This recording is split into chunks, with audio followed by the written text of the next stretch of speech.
हाँ जी, सो बच्चे this is next important very very very important topic of chapter budget.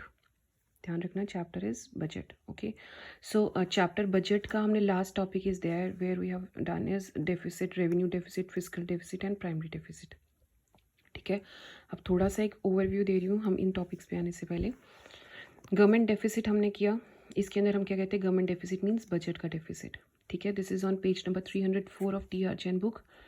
ठीक है, अब बच्चे कहते हैं कि बजट डेफिसिट, डेफिसिट का मतलब क्या है? डेफिसिट मतलब सरकार के खर्चे आर ग्रेटर देन सरकार की इनकम।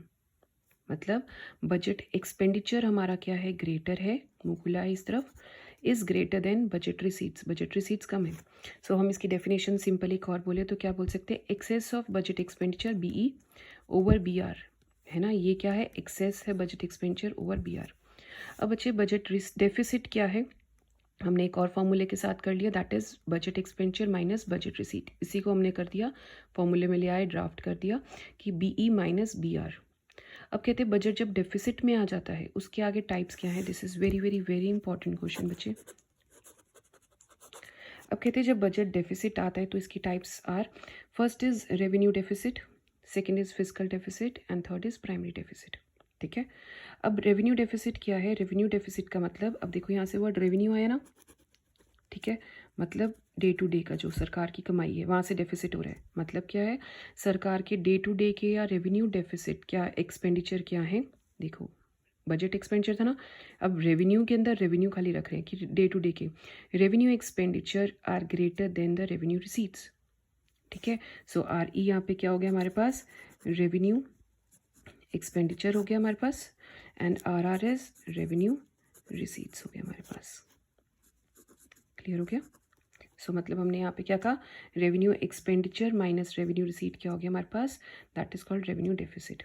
अब हमने कहा फिजिकल डेफिसिट क्या होता है?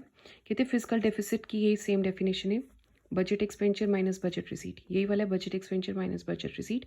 बट फिजिकल में हम लोग क्या करते हैं? हम लोग बोरोइंग्स को इंक्लूड नहीं करते। ठीक है, पूरा इसके अंदर क्या होता है देखो, बजट एक्सपेंडिचर कौन सा होता है? Budget expenditure is revenue expenditure plus capital expenditure minus budget receipt कौन सा होता है? Revenue receipts minus plus capital receipts. ये सारी चीज़ें होती हैं, है ना, इसके अंदर रेवेन्यू भी आता है, कैपिटल भी आता है, इसमें भी रिसीट्स में रेवेन्यू रिसीट्स भी आती है, कैपिटल रिसीट्स भी आती है। अब बच्चे हमने यहाँ पे क्या किया, जब budget expenditure minus budget receipt करते हैं लेकिन उसके अंदर हम बोरोइंग्स इंक्लूड नहीं करते, that is called deficit, is called physical deficit. और इसके लिए यहाँ पे क्या है? यहाँ पे हम यही कहते हैं कि फिजिकल डेफिसिट होने का रीज़न क्या है? सरकार की बोरोइंग्स बहुत ज़्यादा हैं। ठीक हो गया कि सरकार की, गवर्नमेंट की बोरोइंग्स बहुत ज़्यादा हैं। क्लियर हो गया? अब उसके अंदर इसलिए हम इसका फॉर्मूला ये भी लिख सकते हैं, इसके अंदर अब हम यहाँ लिख सकते हैं एक्सक्लूडिंग बोरोइंग्स, यही वाली चीज़ एक्सक्लूडिंग बोरोइंग्स। ठीक है, अब इसका एक खाली बोरोइंग्स क्वेश्चन में दिया हो तो वो बोरोइंग्स का आंसर क्या है? फिजिकल डेफिसिट है, मतलब हमारी बोरोइंग्स इंडिकेट करता है सारी सरकार की। अब नेक्स्ट आया primary deficit. Primary deficit physical deficit से ही आया कि जितना भी हमारा फिजिकल डेफिसिट है उसके अंदर हमने इंटरेस्ट पेमेंट नहीं इंक्लूड की, मतलब माइनस इंटरेस्ट पेमेंट। तो यहाँ से हमने physical deficit minus interest payment is और प्राइमरी डेफिसिट। डन। अब बच्चे आया कि इसकी इम्प्लीकेशंस क्या है, हाउ टू मैनेज इट। अब जब भी हम इसकी मैनेज करने की बात करते हैं सबसे पहले हमारे पास कौन सा आया? हमने कहा फर्स्ट आया हमारे पास रेवेन्यू डेफिसिट। अब रेवेन्यू डेफिसिट हमने सबसे पहले क्या कहा, आप इसको साथ में ना बुक्स में से भी मैं आपको साथ में एक्सप्लेन करने लगी हूँ ताकि आपको हेडिंग्स और बुक दोनों चीज़ें इकट्ठी हो जाएं। ठीक है, मैंने बुक में भी आपको मार्क कराया था, नोट्स वाला आपको लर्न होता है नोट्स वाला कर लो, मैंने बुक में भी मार्क कराया हुआ है। अब कहते बच्चे आप इम्प्लीकेशंस क्या है, हमने रेवेन्यू डेफिसिट को, जो सरकार के खर्चे बढ़ रहे हैं रेवेन्यू वाले और रिसीट्स कम है, इसको मैनेज कैसे करना है, इसका इम्प्लीकेशन क्या होगा। अब कहते हैं सबसे पहले क्या होगा, लॉस ऑफ सोशल वेलफेयर। ठीक है, इसके इम्प्लीकेशन मतलब क्या है, कहते हैं because of revenue deficit, revenue deficit के कारण क्या है, सरकार को अपना, क्योंकि इतने खर्चे इतने ज़्यादा हैं सरकार के, है ना, खर्चे ज़्यादा हैं, तो सरकार को क्या करना पड़ेगा, अपना खर्चा कम करना पड़ेगा। सोशल वेलफेयर के ऊपर, सेवरल सोशल वेलफेयर प्रोग्राम्स के ऊपर सरकार का खर्चा सरकार को कम करना पड़ेगा, जिसके कारण क्या होगा बच्चे, there will be loss in the social welfare. So this is the main heading. So हमने यहाँ पे हेडिंग बनाया loss of social welfare. Done. उसके बाद हम क्या कहते हैं, हमने कहा यहाँ देखो सेकंड आया रेज ऑफ बोरिंग्स। अब कहते पैसा नहीं है, एक्सपेंडिचर इतने ज़्यादा हैं, खर्चे इतने ज़्यादा हैं, रिसीट्स नहीं है, तो हम क्या कहते हैं सरकार कैसे मैनेज करेगी, सरकार कहेगी raise of borrowings from rest of the world. अब सरकार क्या करती है, देखो सरकार करेगी कि हम फंड्स, क्योंकि खर्चे इतने ज़्यादा हैं, उन खर्चों को मीट करने के लिए हम क्या करते हैं, हम बोरोइंग्स कर लेंगे पैसा, ठीक है। लेकिन जब सरकार देखो अब बोरोइंग करेगी, सरकार की लाइबिलिटी बढ़ जाएगी, भार बढ़ जाएगा सरकार के ऊपर, और जैसे सरकार की लाइबिलिटी बढ़ जाएगी उसकी क्रेडिट वर्दीनेस, लोगों का विश्वास उस सरकार से कम होना शुरू हो जाएगा। मतलब सरकार को कोई भी उसको लोन देने के टाइम 100 बारी सोचेगा सरकार को कि भाई इसके तो एक्सपेंडिचर इतने ज़्यादा होते हैं, इसकी रिसीट्स तो कोई है नहीं, तो उसकी जो क्रेडिट वर्दीनेस है वो क्या हो जाएगी, कम हो जाएगी, ठीक है। अब कहते हैं इसके लिए और इसको कैसे मैनेज किया जा सकता है, तो हमने कहा it can be manage through disinvestment. Disinvestment का मतलब क्या है, कहते हैं सरकार मजबूर हो जाएगी, कंपेल हो जाएगी किसके लिए, अपनी डिसइन्वेस्टमेंट के लिए। डिसइन्वेस्टमेंट का मतलब क्या है, अपनी जो एंटरप्राइजेज हैं, पब्लिक एंटरप्राइजेज, अगर डेफिसिट हो जाता है, एक्सपेंडिचर खर्चा तो पूरा करना ही है, कहाँ से करेगी, अपने पब्लिक एंटरप्राइजेज बेचेगी। और इसका मतलब क्या है, ओनर ऑफ पब्लिक एंटरप्राइजेज कहाँ चली जाएगी, will be lost to the foreign companies. और कौन खरीद लेगा उनको, बाहर वाली कंपनीज हमारी इंडियन कंपनीज को खरीद लेंगी, और उसके कारण क्या होगा, हमारा इंडियन का इकोनॉमिक कंट्रोल फॉरेनर्स का हमारी कंट्री में बढ़ जाएगा। सी लिखो, एज अ रिजल्ट क्या होगा, इकोनॉमिक कंट्रोल ऑफ फॉरेनर्स में increase the domestic country. So these are the 3 ways to manage the revenue deficit. Number 1 हमने बोला बच्चे, लॉस ऑफ सोशल वेलफेयर, सरकार को क्या करना पड़ेगा, अपना खर्चा कम करना पड़ेगा, यहाँ पे कट डाउन करना पड़ेगा अपना एक्सपेंडिचर। सेकंड, सरकार को बोरोइंग करनी पड़ेगी, और थर्ड, सरकार को डिसइन्वेस्टमेंट करनी पड़ेगी। These are the 3 points। Done. उसके बाद आया बच्चे हमने कहा था फिजिकल डेफिसिट क्या होता है, सरकार की खाली बोरिंग्स इम्प्लाइज करती है। बोरिंग सरकार की हमने फॉर्मूला भी किया था, BE माइनस BR, मतलब budget expenditure minus budget receipt except borrowings. तो बोरिंग्स यहाँ पे अब सरकार की फिजिकल डेफिसिट क्यों होता है, जस्ट बिकॉज ऑफ क्या नाम है, बोरिंग्स। अब कहते हैं उसकी इम्प्लीकेशन अब क्या होने वाला है उसके साथ, अगर कहते हैं ऐसा होता है तो हमारी कंट्री में क्या हो जाएगा, इन्फ्लेशनरी स्पायरल। इन्फ्लेशनरी स्पायरल का मतलब कि हमारी महंगाई बहुत ज़्यादा बढ़ जाएगी। क्यों, बिकॉज बढ़ेगी क्यों, हमारी बोरोइंग्स बहुत ज़्यादा है सरकार की। जब सरकार की बोरोइंग्स बहुत ज़्यादा है, सरकार लोन ले रही है, बोरो कहाँ से कर रही है, RBI से। जब RBI से बोरो किया सरकार ने, उसके कारण क्या हो जाएगा, इकॉनमी में मनी सप्लाई बढ़ जाएगी। जितनी मनी सप्लाई बढ़ेगी चीज़ें महंगी होंगी, इन्फ्लेशन हो जाएगा। ये हमने ऑलरेडी कर चुके हैं अभी तक इतनी बारी। तो जितना ज़्यादा इन्फ्लेशन होगा वो हमारी इकॉनमी के लिए बुरा हो जाएगा। ठीक हो गया, सरकार की मतलब बोरिंग्स बहुत ज़्यादा है। ठीक हो गया, RBI से लेगी, RBI देगा, मार्केट में मनी सप्लाई बहुत कम ज़्यादा होगी, मनी सप्लाई ज़्यादा है, जिसके बाद महंगाई हो जाएगी, महंगाई ज़्यादा होगी, तो हमने क्या बोला, इन्फ्लेशनरी स्पायरल हो जाएगा। ठीक हो गया। अब बच्चे सेकंड हमने यहाँ पे बोला, सेकंड पॉइंट यहाँ पे आया, दैट मीन्स ये हमने कर लिया। सेकंड पॉइंट हमारा आया, दैट इज़ नेशनल डेट। अब नेशनल डेट कहते हैं कि बोरोइंग अब हम कर रही है सरकार, तो जब बोरोइंग कर रही है सरकार के पास क्या हो जाएगी, हाँ, उधार के अंदर ही कर्जों में डूबी हुई है सरकार। ठीक है, और इसका हम क्या कहते हैं, सरकार की significant percentage of national income जौन सी किस लिए हो रही है, सरकार की पुरानी बोरोइंग्स को पे ऑफ करने में, डेट्स को, उधार जितने भी सरकार ने बोरोइंग्स ली हुई हैं उनको पे ऑफ करने में सरकार की क्या हो गई, यहाँ पे डेट के अंदर सरकार फंस गई, और जिसके कारण हमारा GDP ग्रोथ क्या हो गई, हमारी फॉल हो गई। क्लियर।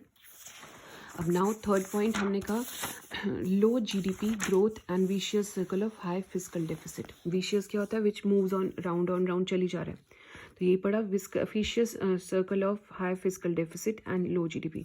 अब कहते बच्चे, जब अगर कंटिन्यूसली हम बोरो करेंगे उसके कारण क्या होगा, फिजिकल डेफिसिट। जितना फिजिकल डेफिसिट होगा हमारी कंट्री कभी ग्रो कर पाएगी, हम पहले ही उधार के अंदर हैं, तो GDP हमारा कम हो जाएगा। अगर GDP कम है तो हम लोग कभी ग्रो ही नहीं करें, तो उसके बाद कारण फिर फिजिकल डेफिसिट होगा, फिर GDP लो हो जाएगा। तो ये vicious circle, never ending circle चलता रहेगा। तो हमने यहाँ पे क्या किया, high fiscal deficit leads to low GDP growth which again leads to high fiscal deficit. मतलब ये एरो बिल्कुल सेम, ये देखो ये वाला सेम लिखा हुआ है ना। और अगर ये होगा तो फिर इसके बाद फिर इसकी बारी आ जाएगी, फिर इसकी बारी आ जाएगी, फिर इसकी बारी आ जाएगी, ये यही चलता रहेगा। ठीक हो गया। Next is crowding out, fourth point आया। हाई फिजिकल डेफिसिट के कारण क्या होता है बच्चे, क्राउडिंग आउट इफेक्ट है। मतलब क्या है, देखो हमारी बोरिंग्स बहुत ज़्यादा है अब, लेकिन जौन से प्राइवेट इन्वेस्टर्स हमारी कंट्री के अंदर हैं, ठीक है, वो मनी मार्केट के जो इन्वेस्टर्स हैं, वहाँ पर उनके पास पैसा ही नहीं रहेगा। ठीक है ना, उनके पास पैसा ही नहीं रहेगा क्योंकि सरकार की बोरोइंग्स इतनी ज़्यादा है, तो वो क्या करेंगे, हमारी कंट्री के अंदर अपने अपने इंडिया के ही जौन से इन्वेस्टर्स हैं, they will not invest in our country. वो हमारी क्या होगी, ओवरऑल इन्वेस्टमेंट क्या हो जाएगी बच्चे, रिड्यूस हो जाएगी। डन। उसके बाद next is erosion of government credibility, हम पहले भी कर चुके थे। सरकार बोरिंग ज़्यादा करेगी तो सरकार की क्या हो जाएगा, नेशनल डेट माउंटिंग हो जाएगा, मतलब इंक्रीज हो जाएगा। उसके कारण सरकार की क्या है, जो रेपुटेशन है वो मार्केट में, डोमेस्टिक कंट्री में भी और बाहर भी, इंटरनेशनल मनी मार्केट में भी रिड्यूस होगी। हमारी कंट्री की जो सी क्रेडिट रेटिंग है, क्रिसिल जैसे हमारी कंट्री की या गवर्नमेंट की, हमारी कंपनीज की क्रिसिल रेटिंग करता है जैसे, या क्रेडिट रेटिंग गवर्नमेंट की, हमारी सरकार की, इकोनॉमी की, वो क्या हो जाएगी, लो। अब जितनी ज़्यादा क्रेडिट रेटिंग कम होगी, हमारी रेपुटेशन कम होगी, बाहर वाले आएंगे हमारी कंट्री में, नहीं आएंगे। वो कहेंगे कि भाई तुम्हारे पास तो, तुम्हारी कंट्री ऑलरेडी बोरो कर रही है, तुम हमारे से चीज़ें क्या खरीदोगे, तुम्हारे लोगों के पास तो पहले ही पैसा नहीं है। तो जब नहीं है तो हमने क्या कहा, they will withdraw themselves from the investing in the Indian country, मतलब डोमेस्टिक कंट्री में वो आएंगे ही नहीं। और जिसके पास अगर वो ही नहीं आएंगे तो हमारा फिर जीडीपी ग्रोथ रिड्यूस, तो जीडीपी ग्रोथ रिड्यूस होगा तो फिर हाई फिस्कल डेफिसिट, और ये फिर circle keeps on moving. Clear हो गया? क्लियर है बच्चे? सो नाउ हमने यहाँ पे क्या बोला कि अगर ये चीज़ होती है, हाई फिस्कल डेफिसिट होती है, क्या हमारा दिखाता है कि हमारी सरकार बिल्कुल डिसिप्लिन्ड नहीं है, इनडिसिप्लिन है। किस चीज़ में? फिस्कल इनडिसिप्लिन है सरकार में। ठीक हो गया? अब यहाँ पे क्या कहते हैं कि मैनेजेबल कितना माना जाता है, 3% जीडीपी का माना जाता है, दैट दिस इज मैनेजेबल। ठीक है, बर्दाश्त किया जा सकता है fiscal deficit, but fiscal deficit should not be allowed to rise beyond this manageable limit. इससे ज़्यादा नहीं बढ़ना चाहिए, और इससे ज़्यादा बढ़ता है तो हमारी जीडीपी बहुत कम हो रही है, 3% से ज़्यादा हो रही है, और हमारी अनएम्प्लॉयमेंट बहुत बढ़ जाएगी, क्योंकि बाहर वाले आएंगे नहीं कंट्री में इन्वेस्टमेंट नहीं करेंगे तो एम्प्लॉयमेंट कहाँ से होगी? तो अगर एम्प्लॉयमेंट नहीं होगी, इकॉनमी हमारी क्या होगी, स्टैगनेंट इकॉनमी हो जाएगी। और फिर विदाउट फॉरेन एक्सचेंज इन्वेस्टमेंट हम लोग क्या कर जाएंगे, रिवाइवल वो बहुत मुश्किल है हमारा दोबारा से रिन्यू अपने आप को करना। Hope I am clear? उसके बाद आया बच्चे, this is now primary deficit. Primary deficit के अंदर हमने क्या बोला, क्योंकि हमारा यहाँ फॉर्मूला इसके साथ का ये बिल्कुल सेम इंप्लीकेशन है, fiscal deficit minus interest payment. अब इसके अंदर क्या है, सरकार की बोरिंग्स खाली करंट ईयर के लिए जाती हैं, सरकार की एक्सपेंडिचर जौन से हैं वो करंट ईयर के, और रिसीट्स करंट ईयर के लिए जाती है, तो इसलिए ये बिल्कुल सेम है। और अगर हम मानते हैं कि अगर यहाँ प्राइमरी डेफिसिट, ठीक है, कि इसको अगर इसका लो बैलेंस है या ज़ीरो बैलेंस है, प्राइमरी डेफिसिट का बैलेंस नहीं ज़्यादा आ रहा, तो हम क्या मानते हैं कि सरकार को का पैसा गया भी कहाँ पर है, ये सारी चीज़ें इंटरेस्ट को पे आउट करने में, इंटरेस्ट कमिटमेंट सरकार की बहुत ज़्यादा थी तभी इसका बैलेंस लो आ रहा है। क्लियर हो गया? डन बच्चे। सो हमने यहाँ पे क्या किया, primary deficit does not carry the burden of interest payment. Clear? Clear बच्चे हो गए यहाँ पर? उसके बाद एक बारी हम यहाँ पर एक बारी देखते हैं, देखो एक बारी यहाँ पे बुक में क्या लिखा हुआ है, primary deficit is the difference between fiscal deficit and interest payment. ठीक है, वाइल फिस्कल डेफिसिट ऊपर वाले की बात की है, कहते हैं वो क्या दिखाता है, सरकार की बोरोइंग्स क्या है, लेकिन इंक्लूसिव ऑफ इंटरेस्ट पेमेंट, वहाँ पे इंटरेस्ट इंक्लूसिव होता है, लेकिन प्राइमरी डेफिसिट में क्या होता है, boring requirement of the government, की सरकार की रिक्वायरमेंट कितनी है, एक्सक्लूसिव ऑफ इंटरेस्ट को भी छोड़कर। और प्राइमरी डेफिसिट क्या इंडिकेट करता है कि government boring on account of current year, खर्चे कितने होने हैं और करंट ईयर की रिसीट्स कितनी आनी है, तो उससे आने वाला डेफिसिट। ठीक हो गया? अब कहते हैं इम्प्लीकेशन इसकी क्या है, बिल्कुल सेम ऑज दैट ऑफ ऊपर वाले फिस्कल के साथ है। Only difference is primary deficit does not carry the load of interest payment, इसका लोड नहीं लेते on account of past loans का, सिर्फ करंट वाले का लेते हैं कि करंट में कितना एक्सपेंडिचर और रिसीट्स होनी है। ठीक है, current expenditure if greater than current year revenues होंगे तो हम लोग क्या करेंगे, उसकी बोरिंग्स खाली ये शो करता है। क्लियर हो गया बच्चे? Now you have to do this, अपना ये भी अपना कर लेना बच्चे एक बारी। चलो बता देती हूँ, रेवेन्यू डेफिसिट अभी ने कहा था revenue expenditure minus revenue receipts, fiscal क्या कहा था, budget expenditure minus budget receipt except borrowings, और यहाँ पे क्या कहा था, फिस्कल में से जब हम इंटरेस्ट पेमेंट माइनस करेंगे। ठीक है, अब ये क्या रिफ्लेक्ट करता है सरकार को, कि सरकार को बोरिंग्स करनी पड़ेंगी क्योंकि बहुत ज़्यादा रेवेन्यू डेफिसिट आ रहा है ना, खर्चे बहुत ज़्यादा, इसलिए सरकार को बोरिंग करनी पड़ेगी। लेकिन ये क्या शो करता है कि सरकार की बोरिंग्स कितनी हैं, जब इंटरेस्ट पेमेंट है ड्यू है, सरकार की बोरिंग्स कितनी, एक्सटेंट कितना है उनकी बोरिंग्स का। यहाँ पे नीड ऑफ बोरिंग्स दिखाता है कि ज़रूरत पड़ेगी अपने आप को मैनेज करने के लिए, यहाँ पे दिखाता है कि कितनी है आपकी बोरिंग्स कितनी है, तभी हम इसको क्या बोलते हैं, बोरिंग्स भी बोल सकते हैं। और यहाँ पे क्या दिखाता है कि extent of borings of government when interest payment is not accounting for, कि कितनी अभी तक बोरिंग्स करेगा, अभी इंटरेस्ट को उन्होंने नहीं इंक्लूड किया। ठीक है, अब यहाँ पे क्या आया, अगर रेवेन्यू डेफिसिट सरकार का ज़्यादा है, वो क्यों होता है, क्योंकि सरकार की रेवेन्यू आने वाली रोज़ की कमाई, आने वाली टैक्स के खर्चे हैं, नॉन टैक्स रिसीट्स क्या है वो कम है, सरकार की सब्सिडीज़ वगैरह बहुत ज़्यादा दे रही है, तभी देखो खर्चे ज़्यादा हैं, सरकार की रिसीट कम है। तो रेवेन्यू रिसीट हमने कहा था कहाँ से आती है, आइदर टैक्स रिसीट्स हैं या नॉन टैक्स रिसीट। तो सरकार की क्या, हमारी कंट्री क्या दिखा रही है कि हमारी कंट्री टैक्स नहीं पे कर रही, खर्चे ज़्यादा कर रही है लोगों को भला करने में सब्सिडीज़ में, और हमारी कंट्री की कौन सी हालत दिखाती है, पॉवर्टी की। लेकिन अगर हाई फिस्कल डेफिसिट है, ये क्या दिखाती है, ये दिखाती है कि कंट्री क्या है, लैक ऑफ फिस्कल डिसिप्लिन है, कंट्री में डिसिप्लिन ही नहीं है, सरकार इनडिसिप्लिन है। ठीक है, और इसके कारण क्या होगा, हमारी प्रोसेस ऑफ जीडीपी ग्रोथ के अंदर हर्डल है, hurdle is it stops the way of to increase the GDP. ठीक हो गया। लेकिन अब प्राइमरी डेफिसिट थर्ड वाला है, अब ये क्या पॉइंट आउट करता है कि नीड ऑफ बोरोइंग। ठीक है, अभी अगर हमने एग्जिस्टिंग लोन्स का अगर इग्नोर भी कर देना, पेमेंट इंटरेस्ट पेमेंट, और कितनी को ज़रूरत है सरकार को, और रिफ्लेक्ट क्या करता है कि conscious continuous lack of fiscal discipline, की अभी भी बहुत हद हो गई। अब तो पुरानी तो थी उसका इंटरेस्ट को तो अभी इग्नोर किया एग्जिस्टिंग वाले लोन्स का, अभी हमने अगली बोरिंग्स का अगर हम इंतज़ार करें इंटरेस्ट, तभी हमने इंटरेस्ट को माइनस करते हैं ना, यहाँ पे इंटरेस्ट पेमेंट तो अभी सोचा भी नहीं।